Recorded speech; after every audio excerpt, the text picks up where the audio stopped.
இந்த ஒரு லேண்ட்மார்க், ஒரு ஸ்கூல், அது வந்து இங்கேருந்து ஒரு 1 கிலோமீட்டர்னு வச்சுக்கலாம்.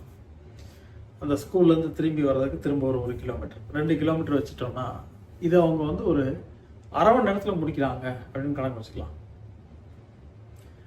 இப்போ ஒரு வாரம் கழிச்சு அவங்க அதை வந்து ஒரு 28 நிமிஷத்தில் முடிக்கணும். ஒரு வாரம் தொடர்ந்து அவன் வாக்கிங் போகிறதுல ஒரு 28 நிமிஷத்தில் முடிக்கணும். அப்புறம் ஒரு 27 நிமிஷத்தில் முடிக்கணும். அப்புறம் ஒரு 26 நிமிஷத்தில் முடிக்கணும்.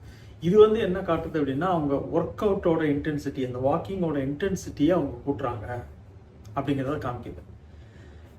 அப்போ என்னன்னா, ஹார்ட்டுக்கு நீங்கள் கொடுக்குற லோடு, அந்த ஹார்ட் ரேட் கூட ஆகிறதுக்கு, கொஞ்சமாக அதிகமாகிறதுக்கு கொடுக்குற லோடு, அது ஒன்று. ரெண்டாவது வந்து உங்களுடைய எக்ஸசைஸ் பண்ணுற டாலரன்ஸ்.